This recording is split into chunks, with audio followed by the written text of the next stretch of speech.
Good morning student. आज आपका turn है हिंदी लैंग्वेज का और मैं आपको चैप्टर 3 का फर्स्ट पार्ट आपको पहले भी बता चुकी थी। अब आपका आज है टर्न सेकेंड पार्ट का।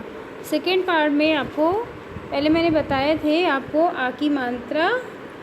अब बता रही हूँ आपको अनुस्वार, अनुनासिक, विसर्ग के चिन्ह।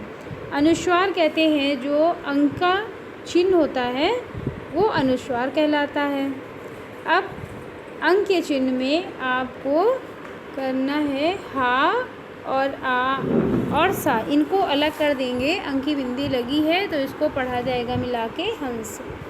जो अनुनासिक चिन्ह होता है जिसको कहते हैं चंद बिंदी, तो जो अनुनासिक स्वर होता है वो उसको जैसे चांद लिखना है तो अनुनासिक वाला चिन्ह आएगा। और विसर्ग का चिन्ह होता है और विसर्ग का उच्चारण जो होता है वो उसका उच्चारण हा होता है। जैसे नमः लिखना है तो लास्ट में विसर्ग मतलब हा हो जाता है नमः, तो इसमें विसर्ग लग जाएगी। मात्राएं इतनी महत्वपूर्ण होती हैं कि इनके लगते ही शब्द का अर्थ बदल जाता है। ये हमने कल बताया था आपको कि मात्राएं, व्यंजन कोई भी हो अगर उसमें मात्राएं लगती हैं तो उनका रूप चेंज हो जाता है। जैसे का में आ की मात्रा लगाई थी तो का हो गया था, फिर छोटी की लगाई थी तो की हो गया था, बड़ी की का में लगा दी तो की हो गया, छोटे ऊ की लगा दी तो कु हो गया, बड़े ऊ की लगा दी तो कु हो गया, ए की लगा दी तो के हो गया, ए की लगा दी कै हो गया, ओ की लगा दी को हो गया, औ की लगा दी तो क हो गया।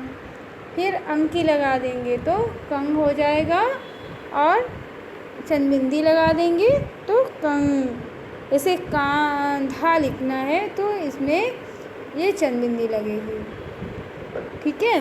तो इन मात्राओं के लगाते ही शब्द का अर्थ जो होता है वो चेंज हो जाता है। चले नीचे समझते हैं। मग, माँ और गा मिलके मग होता है। अगर इसी में आपको री वाली मात्रा लगा देंगे तो हो जाएगा मृग, ठीक है। अब होता है शर और सर में सा में एक ही मात्रा लगा देंगे तो हो जाएगा शेर। अब नीचे जैसे पर है और पर में ए की मात्रा जोड़ देंगे तो हो जाएगा पैर। तो व्यंजन तो हमारा वही है लेकिन उस मात्राएं लगाने से उसका अर्थ चेंज हो गया है ना, ठीक है। अब आते हैं नीचे और देखते हैं क्या लिखा है, पढ़ते हैं और समझते हैं। तो हाथ आ की मात्रा लगा दी, हाथ हो गया।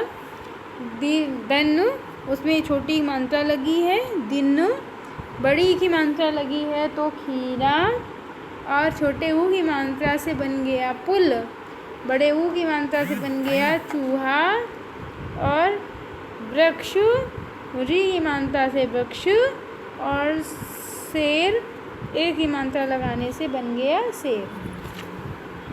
अब यहाँ पे करते हैं गाजर, फिर टमाटर, किसान, गिरगिट, बकरी,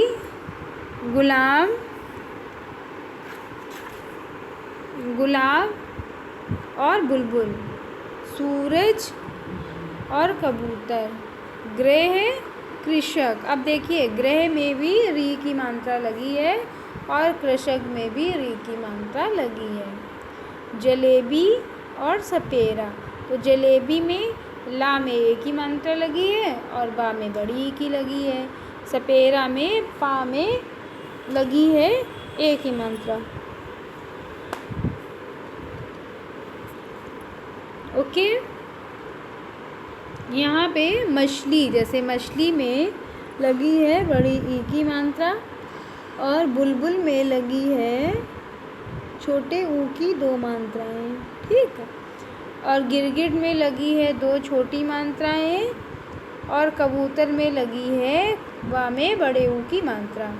तो मात्राओं के लगने से हमारा शब्द का जो अर्थ होता है वो चेंज हो जाता है, ठीक है। इतना आप समझ लीजिए। ओके बच्चों।